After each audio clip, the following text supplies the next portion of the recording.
É um privilégio estar aqui com vocês, poder compartilhar um pouquinho a nossa experiência com relação a indicadores. Indicadores, para nós, é um referencial temático do nosso modelo de exemplaridade em gestão, que é o RPG, aqui atrás de mim. RPG é um documento chamado Referenciais de Exemplaridade da Primazia da Gestão. É um modelo de gestão aplicável especificamente para empresas que prestam serviços, especialmente quaisquer empresas que prestam serviços, sejam elas públicas ou privadas.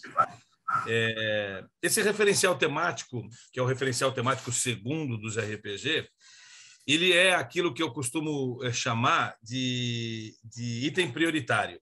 Se eu tivesse que escolher, o RPG é formado por 10 referenciais temáticos, 26 sub-referenciais temáticos, mais de 150 requisitos, enfim, tem muita coisa ali dentro.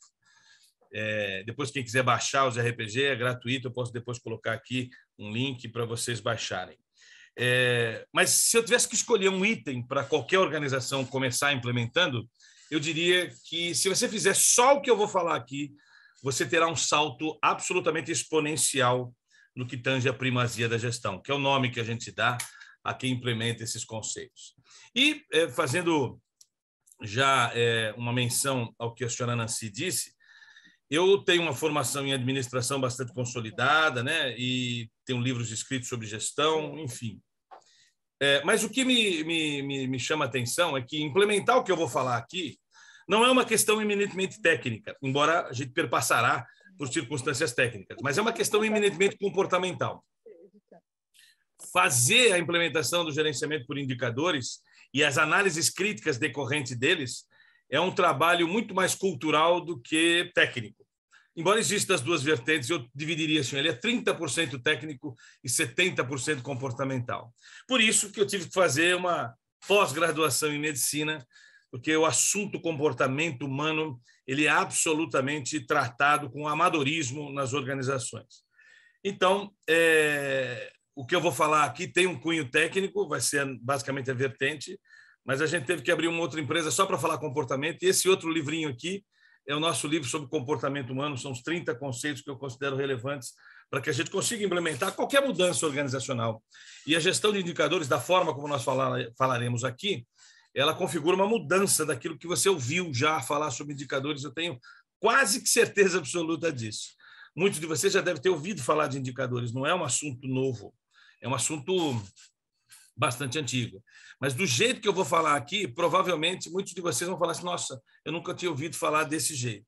Espero que isso facilite o processo, mas dê ganchos para você interpretar a gestão por indicadores de um jeito mais completo, mais pleno e que de fato faça sentido para você. Todos estão vendo meus slides, né? Todos estão vendo meus slides. Então aqui... Tá na primeira, slides... agora mudou. Isso. Isso. Esses slides eu vou disponibilizar para vocês. Depois a Márcia passa para todo mundo que está aqui para poder assistir, para poder ter esses slides com você. Nosso tempo é restrito, 1 hora, eu vou ver o que eu consigo fazer de abordagem nessa 1 hora, mas eu acho que é importante, né? Tudo que a gente vai falar aqui se baseia nessas literaturas que estão nesse painel.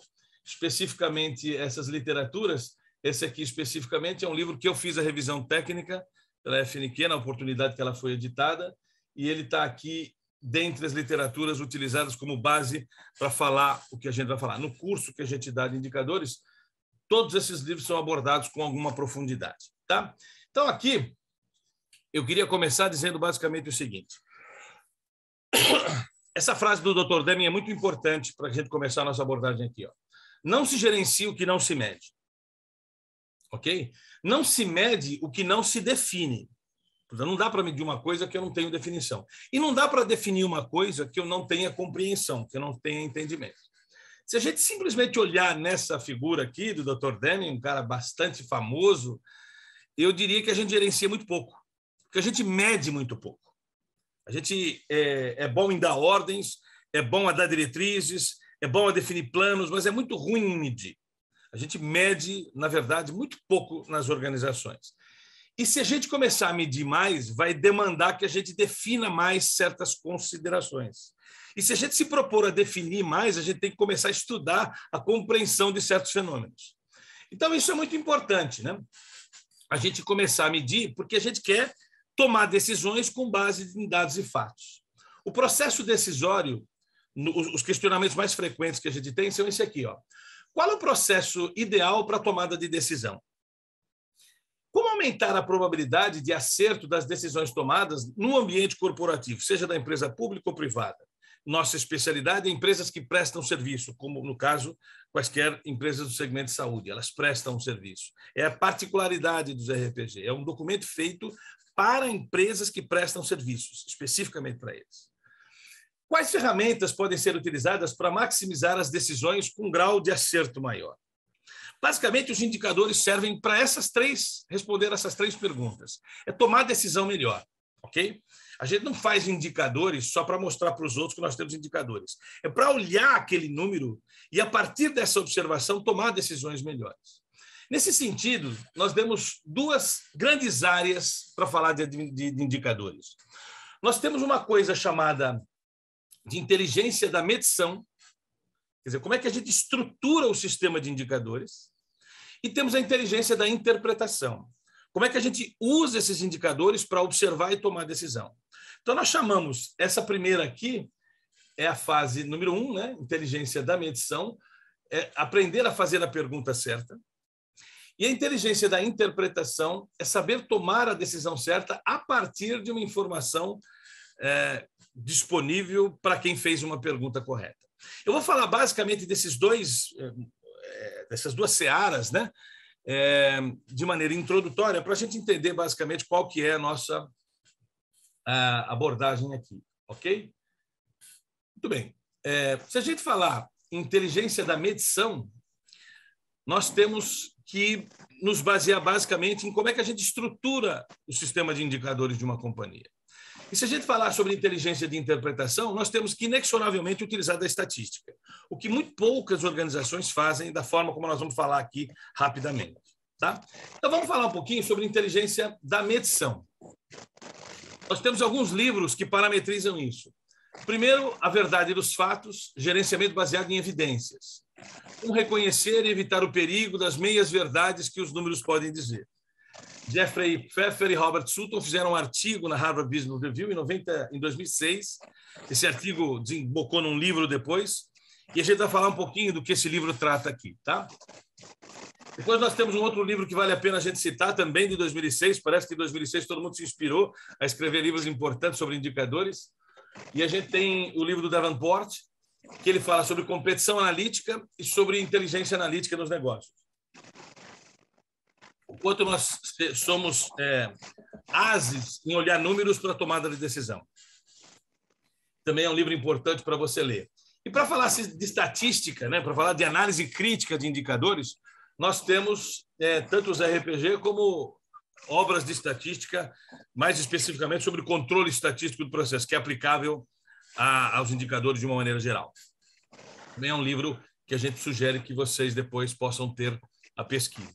Bom, vamos falar um pouquinho sobre inteligência de medição.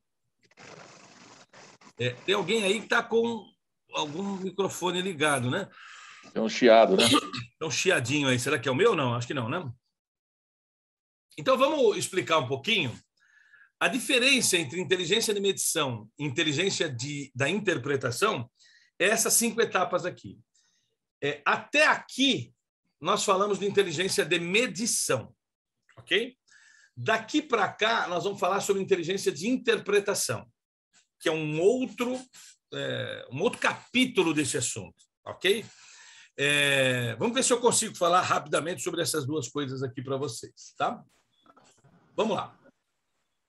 Primeira coisa que eu preciso que todos saibam, e que, para a gente não enganar ninguém, é que essa perguntinha aqui ela é uma perguntinha comportamental importante. Você acha adequado ser mensurado quanto ao desempenho por meio de indicadores? Uma pergunta que você tem que fazer a você, porque tem muita gente que acha que conhecimento basta. No século XXI, o conhecimento pelo conhecimento não basta. Antigamente, para a gente ganhar mais, a gente mostrava que a gente tivera feito um curso, pegava o diploma desse curso, dava lá para o cara de RH e você já teria dado um passo a mais para conseguir melhores remunerações. Hoje, o conhecimento que você tem não vai te remunerar melhor, a não ser que você consiga aplicar esse conhecimento. Conhecimento pelo conhecimento não faz a diferença no mundo corporativo do século XXI. O que fará a diferença é o conhecimento aplicado. Portanto, se você adquiriu um conhecimento e não aplicou, isso remete muito mais a desperdício do que a alguma coisa que possa ser valorizada. Ok? É desperdício aprender uma coisa e não aprender, e não aplicar. Dessa forma, a única coisa que vai medir se você de fato é performático ou não é o curso que você tem, é o indicador que mede a sua performance. E cada vez mais vai haver um indicador para você especificamente. Ao invés de você falar para mim os cursos que você fez, via seu currículo vitae, no currículo vitae do século XXI, você vai colocar os seus indicadores. Quantos são os seus indicadores? Para de falar o que você estudou. Começa a falar o que você fez com o que você estudou. Que isso só dirá para ser feito por indicadores. Para dar um exemplo clássico, no mundo educacional, que é o mundo que eu vivo, eu dou aula na FGV há muito tempo, cursos de pós-graduação. Mas eu dou aula numa outra instituição que ela remunera o professor a partir da performance dele. E como é que ela mede a performance dele? Um indicador. Nessa outra universidade que eu leciono, chama Live University, é uma universidade que eu dou a minha aula, eu não dou a minha disciplina, eu dou uma aula, ok? Diferentemente das outras universidades. E a minha aula, ela é avaliada ao final como indicador NPS. A pergunta que se fazem para os alunos é assim, essa aula você indicaria para alguém que não esteve aqui? Aula boa é a aula que você quer que outras pessoas assistam. E é essa pergunta que se faz. Então, eles dão uma nota de 0 a 10, enquanto eles indicariam aquela aula para outro colega deles, que não estivera naquela aula. Se a minha média for 9 ou 10, acima de 9, o meu salário é melhor que a FGV. Se a minha média for entre 7 a 9, é uma remuneração, não diria horrível, mas menor do que a que a FGV pratica. E se eu for avaliado 3 vezes consecutivas com nota menor que 7, o algoritmo que me designa para dar aula não me designa mais. Percebe? Não é um chefe que vai dizer se eu mereço ou não dar aula. É um algoritmo parametrizado por uma métrica que define se eu continuo ou não no processo. E define se eu ganho ou não qual salário. Percebe? Quer dizer, cada vez mais isso vai acontecer com você aí. Você vai ser medido, a sua performance será medida por meio de um indicador. Algo que indica a dor da sua performance. Ok? Por isso que a gente chama não é indica saúde, é indica dor. Por isso que eu brinco, né? O nosso corpo tem uma dádiva que é a capacidade de sentir dor. Quando a gente fala de gerenciar por indicadores, a gente dá essa dádiva para a pessoa jurídica e deixa a empresa gritar, como se ela estivesse reclamando de alguma dor. Isso que o indicador significa. Nesse sentido, é importante que você, aqui que está me assistindo, saiba, os indicadores servem para separar gente boa de gente ruim. Ou departamentos bons de departamentos ruins, ou de processos bons de processos ruins. É para isso que ele serve. Então, de uma certa forma, se você acha que não dá para medir o seu trabalho, porque o seu trabalho é muito subjetivo, leia esse livrinho aí. Esse livrinho aqui é uma das bases que diz assim, como mensurar qualquer coisa. Se você acha que não dá para medir o que você faz, que o seu trabalho é subjetivo, tem muita gente que fala para mim, o meu trabalho é muito subjetivo, sabe? Não dá para medir o meu trampo. É uma pena você achar assim, porque o meu trabalho há 32 anos é inventar um indicador para medir todos os seres humanos dentro de uma companhia. E eu posso lhes assegurar, eu já consegui muito disso. Não existe uma pessoa na organização que eu não tenha inventado ou que já não esteja disponível um indicador para medir a performance daquela pessoa. Seja o elemento que faz o cafezinho na companhia, seja o elemento que trabalha direto com o cliente. É muito importante você entender que dá para medir o que você faz, ok? Seja você qualquer trabalhador. E para superar essa objeção, que é uma objeção recorrente na minha experiência, lê esse livrinho aí que ele mostra para você o quanto dá para medir. Tudo dá para medir, tudo, absolutamente tudo, ok? E por que eu digo isso, né? Por que eu estou dizendo isso? A única diferença que eu tenho com qualquer profissional que estuda indicadores é que eu faço isso há 32 anos. Eu já errei demais. E o que eu vou falar para vocês não é fruto do só o que eu estudei, é fruto do que eu fiz e não deu certo. Ok? Então, é uma experiência prática que eu quero repassar para vocês. Por isso que esse discurso que a gente vai falar aqui, ele é diferente, provavelmente, de tudo que você ouviu sobre indicadores. Não porque o que você tenha ouvido está errado, mas que não estava completo. Eu vou te dar essa completude aqui, esse tempinho que nós temos. Já passou 20 minutos já. Então, veja, se você acha que não dá para medir, você está enganado. Dá para medir. Tudo, absolutamente tudo. Tá? E aí, eu tenho que mostrar que o indicador vai permitir o advento da meritocracia. A meritocracia, ela diz o seguinte: os melhores serão premiados e os piores terão uma política de consequência. Então, é importante você entender, se a gente implementar um sistema de indicadores sem uma política de consequências, ele não vai vingar. Ok? Tem que haver uma política de consequência. O que é a política de consequência? Gente que bate meta a partir dos seus indicadores precisam ser valorizados. E gente que não bate meta sistematicamente precisam ser desvalorizados. Senão não vale a pena bater meta, entendeu? É bem assim a coisa funciona. O indicador precisa ser implementado como métrica de política de consequência. Política de consequência para coisas boas e política de consequência para coisas não tão boas. Ok? Isso é importante, porque se você implementar um sistema de indicadores sem tomar esse cuidado, como eu já fiz muitas vezes, sabe o que as pessoas fazem para o número? Dão de ombros. Não vai funcionar. Elas não valorizam um número que não é útil para a sua performance. Lá na universidade, se eu não tiver nota maior que 9, o meu salário é mais baixo. Percebe? Isso é um impacto, isso é uma política de consequência. Professores que têm nota acima de 7 ficam na instituição, mas não são tão bem remunerados quanto os professores que têm 9 ou 10 de média. Ok? Isso quer dizer o quê? É uma presença de política de consequência. Ok? Qual que é o cuidado que essa organização faz para os professores que têm performance 7 a 8? Né? Visitem, assistam aulas de professores que têm 9 e 10 para ver como é que ele faz. Porque o teu objetivo é conseguir performance 9 e 10. Inventaram um meio de medir e disseram, se você for assim, você é remunerado assim. Se você for assado, você é remunerado assim. Percebe a política da consequência? Existe ela. Se você tiver medo de implementar essa política de consequência, você não vai fazer funcionar o seu indicador. Ok? Para começar a brincadeira, você precisa ouvir isso de mim. Tá certo? Ele serve para valorizar pessoas melhores e para desvalorizar pessoas, em tese, menos performáticas. Eu não diria piores. Porque, às vezes, o que falta é informação, falta alguma coisa. Mas a gente tem que estimular as pessoas a performar. E performar significa melhorar um número que a gente inventa para ela. Está claro isso? Beleza? Poxa, temos 136 pessoas a bordo aqui, né? Muito legal. Bom, o que a gente tem que medir numa organização? A gente tem que medir duas coisas. Presta bem atenção. Eu não tenho que medir o que eu quero. Eu tenho que medir duas coisas.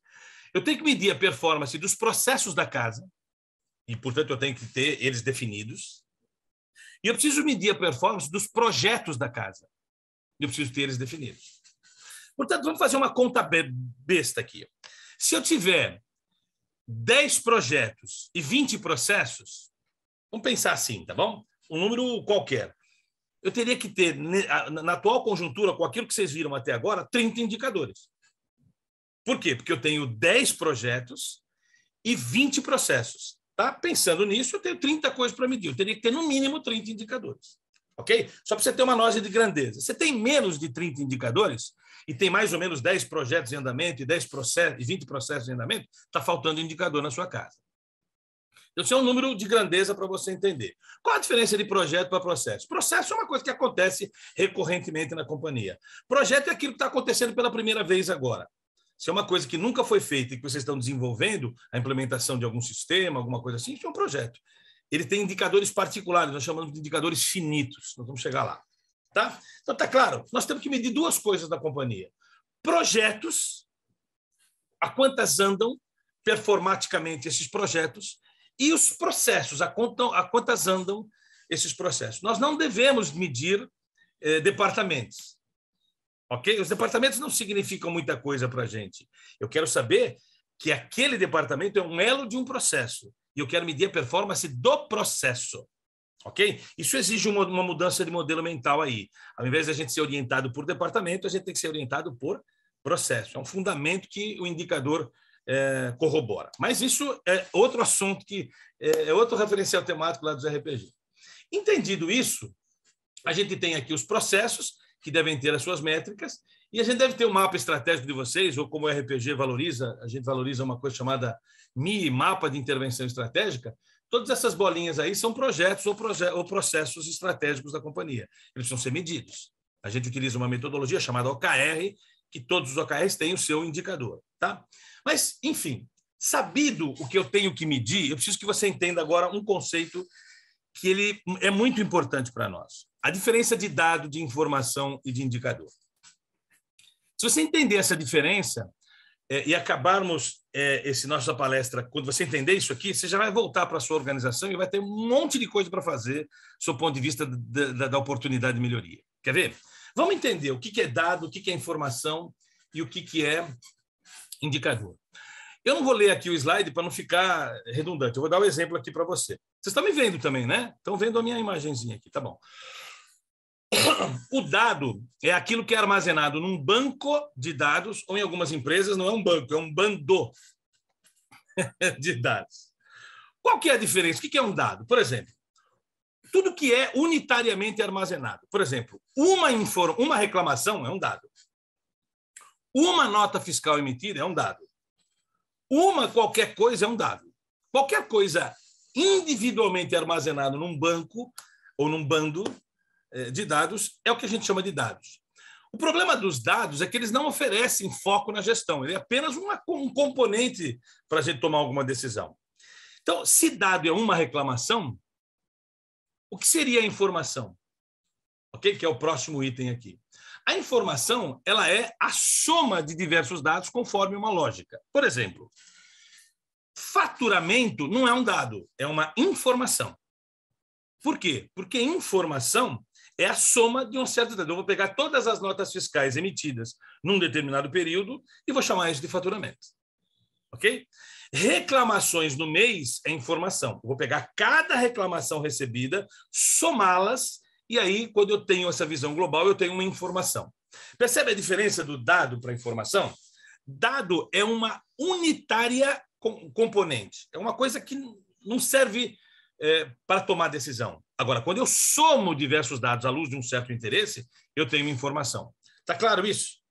Tá, mas eu vejo que eu não chamei a informação de indicador. Informação é apenas informação ainda. Tá? Então, veja, se dado é uma unitária componente armazenado num banco e a informação é a soma desses componentes, o que a gente costuma chamar? Por exemplo, faturamento, você deve ter chamado isso de indicador já. Okay? E eu quero dizer isso para você. Faturamento não é indicador. Por quê? Então, eu vou mostrar aqui uma figura para você. Está vendo essa figura vermelha aí? Ó? A linha vermelha. Está vendo? Dá para ver que ela é vermelha? Eu vou pegar aqui uma cor, essa aqui, ó. Agora acabei de pintar ela de preta. Isso aqui é a plotagem da quantidade de reclamações ao longo do tempo. Isso aqui é a grandeza tempo. Ok? As reclamações estão aumentando ao longo do tempo. A reclamação é uma informação, tá certo? Ela não é um indicador ainda, vocês vão entender já já. Por que ela não é uma reclamação? Por que ela não é um indicador? Ela não é um dado, porque uma reclamação é um dado. A soma de reclamações do mês de janeiro deu isso aqui. A soma de reclamações do mês de fevereiro aumentou. Não é dado acumulado isso aqui, tá? É o mês propriamente dito. Março, quer dizer, as reclamações estão aumentando, não estão? Ao longo que se passam os meses, imaginando o que eu estou medindo os meses. Você pode olhar essa informação plotada num gráfico e dizer que há uma pioria nesse negócio? A nossa instrução é dizer assim, ó, está piorando, né? Pô, tá vendo? As reclamações estão aumentando ao longo do tempo. Não necessariamente. Por que não necessariamente? Se eu estiver vendendo muito mais, é claro que a chance de haver reclamações é maior. Então, eu tenho que dividir a quantidade de reclamações por um denominador que eu vou chamar de denominador inteligente. O que é o denominador inteligente? É a proporcionalização daquela informação. Se eu dividir, portanto, a quantidade de reclamações pela quantidade de itens vendidos, que é aqui o denominador inteligente, e fizer essa conta, o gráfico vai ficar assim, ó. Espera aí, deixa eu apagar aqui essa linha aqui. Ó, vou trocar de cor aqui. Se eu consigo trocar de cor. Eu não vou trocar de cor. Essa outra figura aqui, essa outra linha aqui, eu vou desenhar ela com... O que acontece? A mesma informação, quando divido pela quantidade de itens vendidos, ela passa a ser decrescente. E aí eu pergunto, qual a linha que representa melhor isso aqui? Ambas são quanto menor, melhor. Ok? Qual representa a performance de fato? Esse indicador que considera a reclamação uma proporção dos itens vendidos e que mostra que essa proporção tem caído, portanto, tem melhorado sobre essa figura, ou não? Ou essa aqui que mostra que tem pioria? Qual que é melhor? Como tem muita gente aqui, eu não consigo pegar a opinião de todos. Mas, claro que o melhor é esse aqui, né? O que nós temos que ver é que está melhorando a performance da companhia e não piorando. Isso mostra o que para nós? A diferença de gerenciar uma companhia com base em informação e gerenciar uma companhia com base em indicador. Ou seja, indicador é uma conta de dividir, sempre. Toda vez que eu não faço a conta de dividir, eu estou incorrendo nessa possibilidade de erro interpretativo. Se a gente acabasse agora a palestra aqui e voltasse para cá, você já ia ter que rever os seus indicadores, não teria? Porque você faz a medição de quantidade de pacientes atendidos. Isso é informação. Qual o denominador inteligente para caracterizar um indicador? Então, só aí, se acabássemos aqui, você já teria que rever muita coisa. Pelo menos a minha experiência, né? A maioria das organizações tem informações sendo tratadas como indicadores. E não é verdade. Ok? Eu tenho que tratar indicador como indicador propriamente dito. E isso a gente não faz. A gente pega a informação e plota num gráfico. Ou considera a informação um indicador. Para que um indicador se caracterize como tal, eu preciso fazer uma proporção. O simples fato de fazer a proporção já permite comparações melhores. Eu, que sou um hospital pequenininho, posso me comparar com um hospital grande se eu dividir por um denominador que neutralize as nossas diferenças. Eu tenho 10 atendimentos por dia, o outro tem 50. Ele é melhor que eu? Não, porque eu tenho 10, mas vem 10 aqui. O outro atende 50, mas vem 1.000. Então, do seu ponto de vista, eu atendo 100% da demanda. O outro atende 5% da demanda. Percebe o que eu quero dizer? Quer dizer, o simples fato de você usar um denominador para considerá-lo um indicador de fato já permite comparações com empresas muito diferentes de você, porque as diferenças estão denominadoramente colocadas na parte inferior da conta. Ok? Isso já é um fator importante. Portanto, o indicador é sempre uma conta que representa uma razão. Meu Deus, Pavani, meus alunos na FGV falam assim, vixe, Maria, não é que tem sentido esta porra? Tem sentido esta merda. Eu nunca pensei nisso. Então, todo indicador que você tem, que é uma informação, você está errando. Você precisa achar um denominador inteligente aí. O desafio qual que é? Achar o melhor denominador inteligente. Tem uma série de conceitos aqui que eu não vou conseguir explorar com completude aqui. Mas veja, toda conta do indicador ela tem que ser em cima um fato e de baixo um fato também. Eu vou dividir informação no numerador, que é um fato, e no denominador tem que ter um outro fato. Qual é o erro que o pessoal comete? Eu coloco em cima um fato, embaixo eu boto a minha meta ou a minha intenção. Nunca eu posso fazer isso. A meta é um conceito externo à conta. Na conta eu não boto intenção. Porque se você colocar o número que você conseguiu dividido pelo número previsto, você não está medindo nada, você está medindo a capacidade de atingir a meta. O processo em si não está sendo medido. Eu quero medir algo que seja fato em cima e fato embaixo. Portanto, não vale colocar embaixo uma intenção ou uma meta e não vale também colocar embaixo o tempo. Porque se eu coloco um fato sobre tempo, na verdade eu fragmento uma informação. Reclamações por dia é a mesma coisa que reclamações por mês. Só fragmenta ele, ainda é informação. Me faço entender? Então, o que eu tenho que fazer? É claro que tudo isso aí demanda mais explicações, mas a gente tem uma horinha aqui, mas eu preciso que você entenda.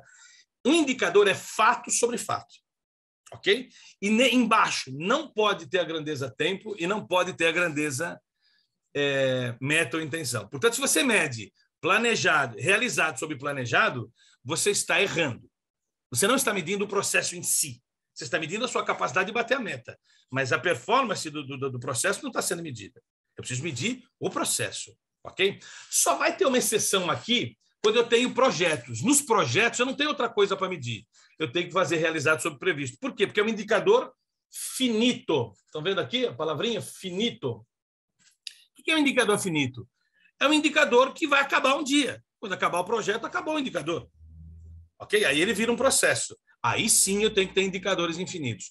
Quando eu tenho um projeto, eu tenho que medir o cronograma. Eu só tenho no projeto um cronograma de realização. Então eu comparo realizado sobre previsto. É a única exceção de colocar aqui embaixo uma intenção. É quando eu estou medindo um projeto, que ele é finito. Ok? É a única exceção. Só pode ter indicador que tem no denominador uma intenção quando eu me tratar quando eu me referir a um projeto que tem finitude. Uma hora ele termina e aí o indicador caduca também. Ok? Tá claro isso? Vai anotando as perguntas aí, hein? Bom, outro erro que a gente tem quando faz um gráfico é colocar no gráfico o ponto zero. Aqui, gente, eu confesso, é difícil explicar isso em tão pouco tempo, mas eu preciso só que você entenda o seguinte. Toda vez que o seu gráfico tiver pontos no zero, você está errando. O indicador não pode ter ponto zero. Mas você fala assim, como não pode? Se eu estou medindo, por exemplo, acidentes por alguma coisa, estou medindo alguma coisa que a possibilidade de ter o zero existe. Eu não vou plotar o zero? Não, não vai plotar o zero. Isso prejudica completamente o sistema de análise crítica, ok? O que você vai fazer? Você vai fazer o seguinte, olha um conceito que o Dr. Deming colocou também. Pontos no zero significam, se eu estou medindo reclamação ainda, não foram vendidos itens suficientes para gerar uma reclamação. E não que não houveram reclamações. Ok? Qual que é a lógica? Ao invés de não existirem reclamações, eu posso dizer que eu tenho uma amostragem suficiente para caracterizar a informação. Quando há um risco de você ter uma plotagem de zero, você vai mudar o indicador. Você vai fazer assim, ó, eu quero medir quanto tempo leva para ter uma reclamação. E vai ser o tempo médio de reclamação. Ok? Da mesma forma que a gente aprendeu em matemática, que não dividirás por zero, em indicador você tem que entender, não plotarás o número zero no seu gráfico. Ok?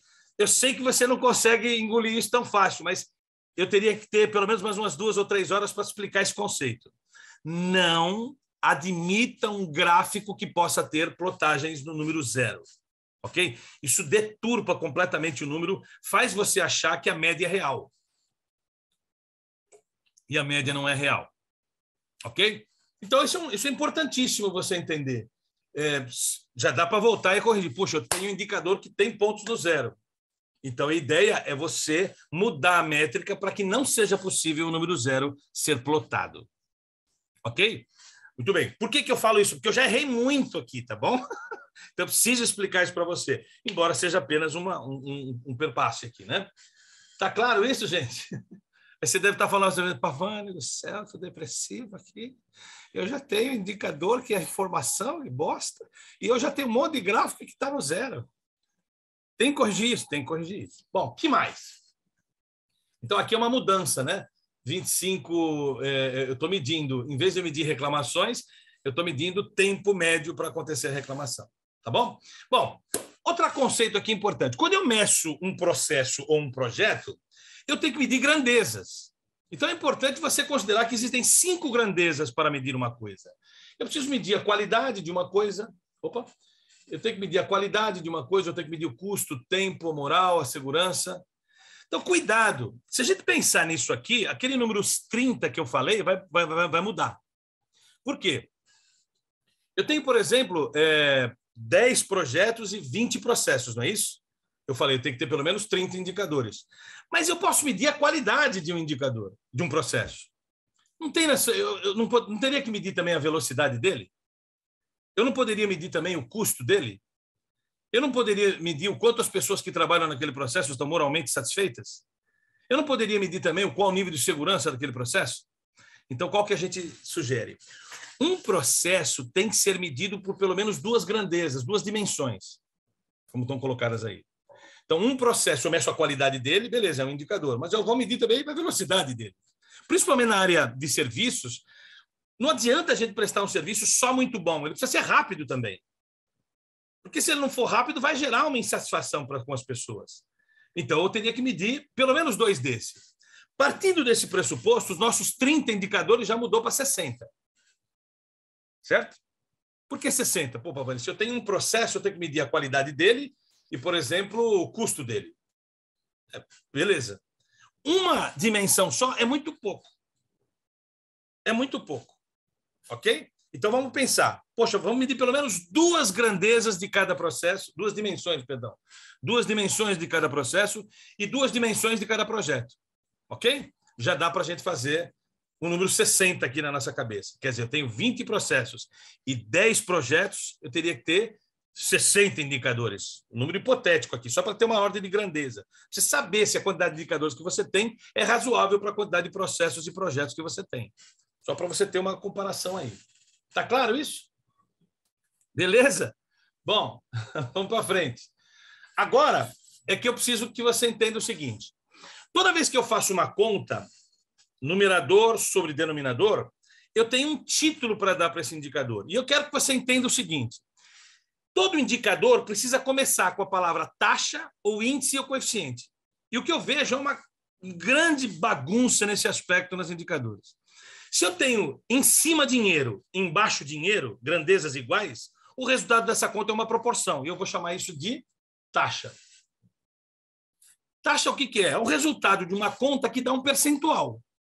Todo o resultado da conta que dá um percentual, ou um ppm, um ppb, o que for, isso é uma taxa. Então, chama o indicador de taxa não sei do quê. O título do indicador tem que começar com a letra T. T de taxa. Ok? É muito comum a gente bagunçar tudo isso. Tudo é taxa ou tudo é índice. O que é um índice? É diferente. Índice é quando eu tenho em cima uma grandeza e embaixo uma outra grandeza. Por exemplo, faturamento é dinheiro. Quantidade de empregados não é dinheiro. O resultado dessa conta não é uma taxa, é um índice. Índice de faturamento per capita. Não chama isso de taxa de faturamento per capita, está errado. Ah, meu Deus, eu tenho que corrigir o nome das porra, porque eu estou chamando dinheiro por dinheiro de índice. Não, dinheiro por dinheiro é taxa. Reclamação por reclamação é taxa. Então, o que você precisa fazer? Chamar indicadores com o texto certo. Grandezas iguais entre numerador e denominador, isso é taxa. Grandezas diferentes entre numerador e denominador, isso é índice. E toda vez que você faz uma conta mais complexa, isso é coeficiente. Poxa, eu tenho um indicador que tem várias parcelas. Tem, às vezes, indicadores mais complexos. Esse indicador mais complexo, que tem eleva ao quadrado, tira a raiz, deriva. Quando você faz indicadores mais complexos, o nome disso é coeficiente. Coeficiente não sei o quê.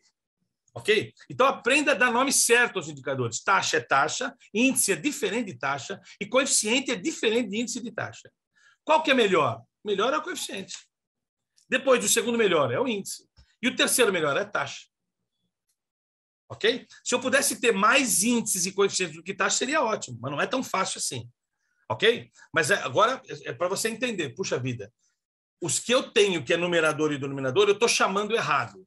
Alguns que deveriam ser taxa, a gente chama de índice. Outros que são índice, a gente está chamando de taxa. Tem que corrigir isso.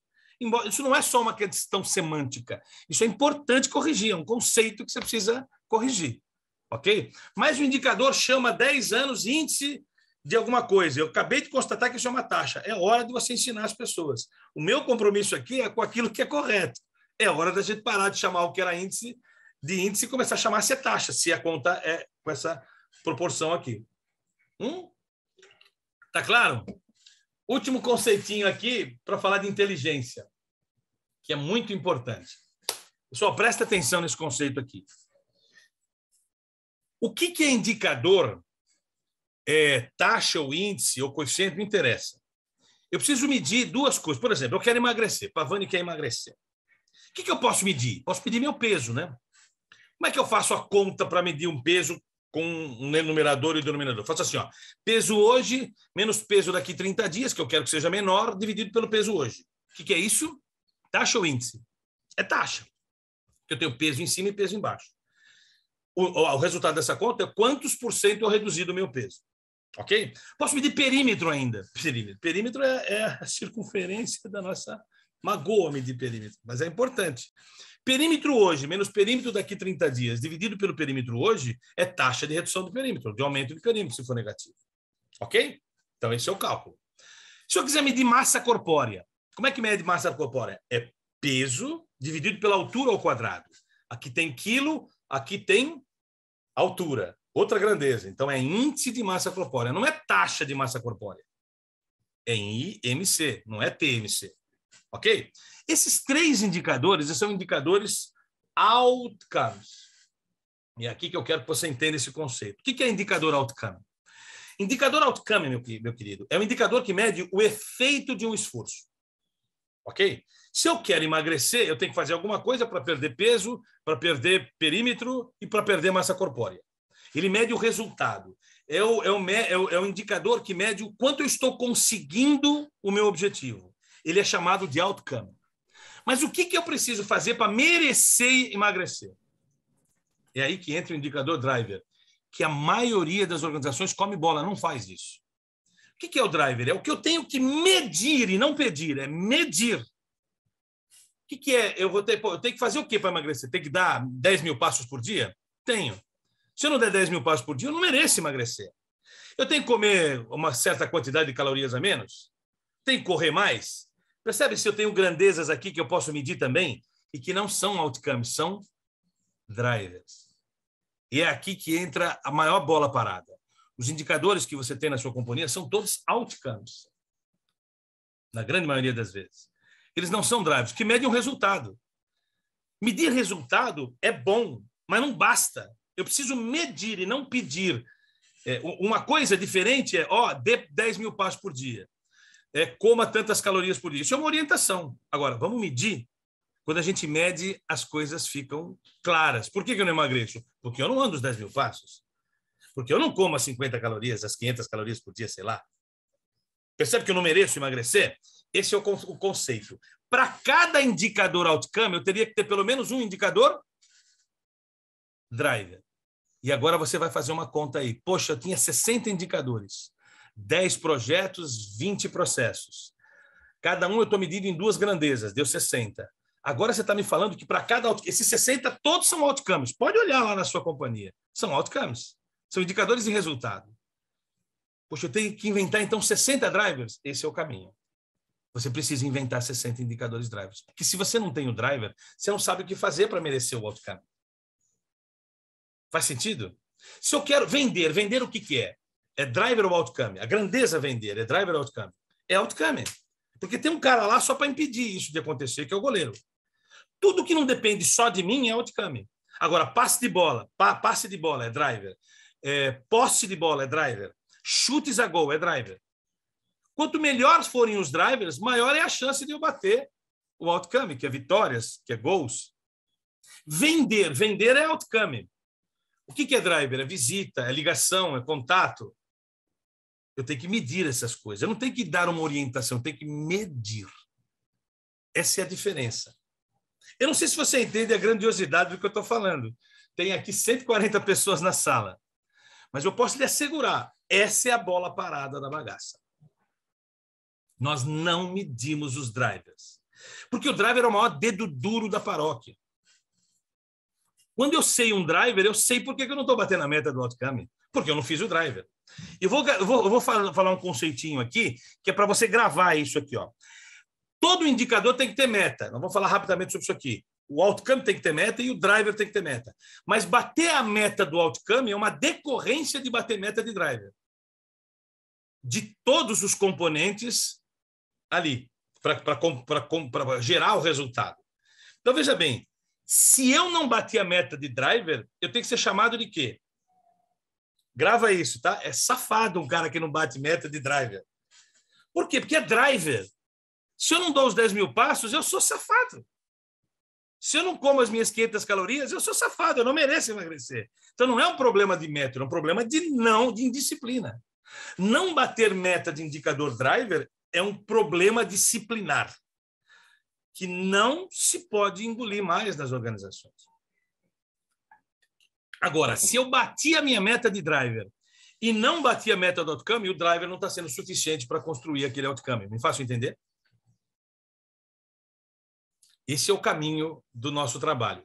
Em tese, senhores, olha o que nós temos que ter na prática, né? Uma figura mais ou menos assim, ó. eu tenho uma tabela de 2 entradas, onde eu tenho aqui os processos da companhia e os seus respectivos indicadores drivers. Ok? E aqui, os meus indicadores outcomes, que em tese já existem na casa. O que você tem, se tiver, são outcomes. Pode ter certeza do que eu estou te falando. E o que eu tenho aqui? O indicador A1, ele constrói o indicador B. Deixa eu pegar aqui, ó, desenhar melhor. O indicador A1, ele constrói o indicador B. Poxa, então eu tenho, claro, o B, eu quero bater a meta do B, então eu tenho que trabalhar forte no A1. O indicador A2 constrói o mesmo B, então eu tenho 2 drivers para um outcome. O indicador A3, olha, ele constrói o A e constrói o D. O B2 e assim sucessivamente. Nós temos um problema aqui nessa figura. Então, percebe? Para você me mostrar a sua estrutura de indicadores, você não tem que fazer mais a árvore de indicadores. Você tem que fazer uma planilha dessa aqui, ó. Todos os drivers e todos os campos. E quais são as construções, as correlações entre elas. Olha que interessante. Esse indicador B1 aqui, ele serve para alguma coisa? Ele é um indicador. Número por número, fato sobre fato, é um indicador. Mas ele não constrói outcome nenhum. Na minha tabela, certo? Ele não tem um xizinho ali. O que significa? Indicador inútil. Se o indicador não constrói, se o indicador driver não constrói um outcome, para de medi-lo. Agora, olha esse B aqui, ó, esse C aqui, ó. Também, o indicador C é um outcome que não tem driver. O que significa isso na prática? Eu não sei o que cobrar das pessoas.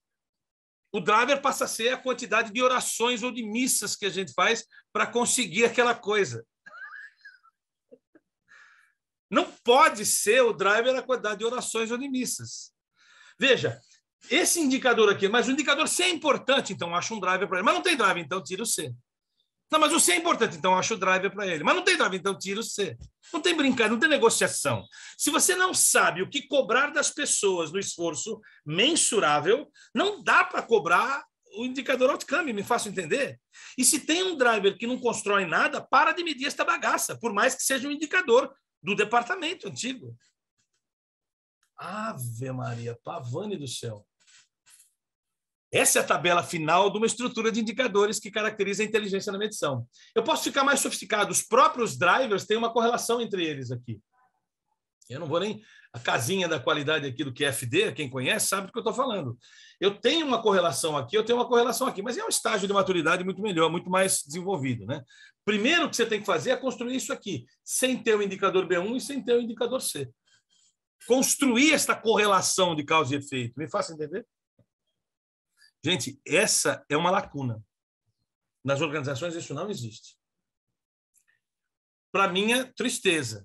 Quando a gente entra fazendo um trabalho de indicador da companhia e que os caras acham os drivers, falam assim, meu Deus, Pavani, gestão está na mão agora. Eu sei exatamente o que eu cobrar para construir aquilo lá. Não é um pedido louco, solto. É um pedido que tem esforço. E qual que é a lógica, né? A lógica aqui é a seguinte, ó. Essas correlações elas são baseadas no início com base em estudos ou a própria intuição. Mas o que eu quero mostrar aqui, já que meu tempo está acabando aqui, mas mostrar uma coisinha. Ó. Eu tenho aqui, ó, aqui tem 15 perguntas. Se você responder e a resposta for sim, é má notícia. Para você diagnosticar a sua estrutura de indicadores aí do hospital que você conduz. Quanto mais você responder não, melhor está a sua estrutura de indicadores. Para você fazer um autodiagnóstico depois. Você vai receber esse slide e vai poder preencher isso aqui, tá? O que eu quero mostrar, por enquanto? Eu quero mostrar aqui, ó. O indicador precisa ser uma conta de dividir. Já temos um problema. O indicador precisa ser chamado de taxa, índice ou coeficiente conforme a sua estrutura de cálculo. E o indicador precisa ter sua estrutura de driver e outcome. Na minha lógica agora, eu teria que ter o quê? 20 processos e 10 projetos. 120 indicadores. Se você falar assim, eu tenho 30 indicadores, é pouco, querido. Não basta. Se você falar assim, eu tenho 300, é muito, querido. Está demais. Entendeu? A gente tem uma ideia. Poxa, se eu tenho 20 processos e 10 projetos, 120 indicadores é mais ou menos o que... Um pouco menos, um pouco mais, tudo bem. Mas não muito menos e não muito mais. Está claro? Isso dá uma ideia de quanto está perfeito e completo a sua estrutura de indicadores. Vamos falar um pouquinho só para você, mas nesses 10 minutinhos que me faltam, para você entender inteligência de interpretação. conhecimento e inteligência. Bom, eu tenho todos os indicadores, eu tenho os meus 120 indicadores, todos eles sendo coletados, colocados num gráfico para a gente interpretar. O que a gente tem que ter? Primeira coisa que a gente tem que ter é meta, certo? O que é meta? É o que eu quero de um número resultante daquela conta. A meta não está no denominador da conta, a meta está fora da conta. Ok? Isso é importante. Então, como é que a gente define meta? Primeiro, eu tenho que saber o dado histórico. Se eu não tenho o dado histórico de um número, não dá para ter meta, querido. Eu preciso começar a medir uma coisa. Se eu não tenho nada histórico, não dá para ter meta. Não, mas eu quero uma coisa dele. Isso chama RPI, eu vou falar já já. Eu quero esse número aqui, eu quero aumentar 30% em 6 meses. Aí você tem a meta. O que é a meta? É um acréscimo ou decréscimo de um estado já conquistado. Isso é meta, ok? Eu tenho que ter meta para indicador driver ou outcome. Os dois. Só que tem um detalhe. Se eu tenho uma meta, é algo que eu quero melhorar, certo? Então, eu jamais posso desenhar a meta assim, com uma linha. Se a meta é uma intenção de algo que eu não consegui ainda, meta se desenha assim.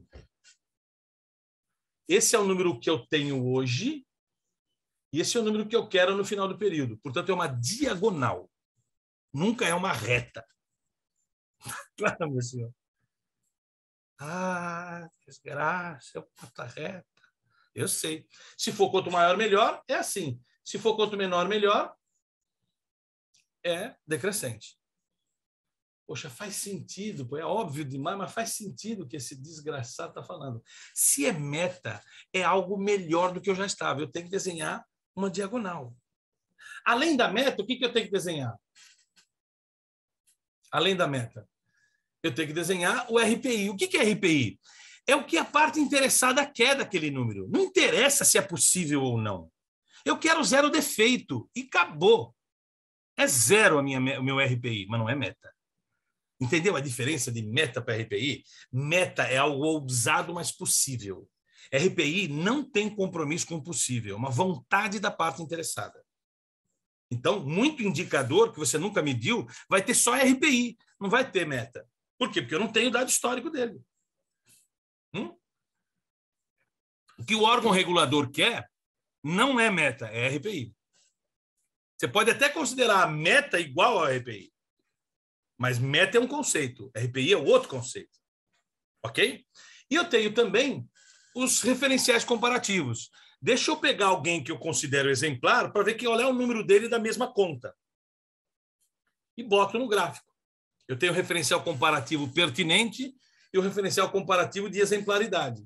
Então, como é que fica um gráfico, né, para a gente fazer a observação inteligente dele? Eu tenho uma meta desenhada com uma diagonal, nesse caso aí, quanto maior, melhor, né?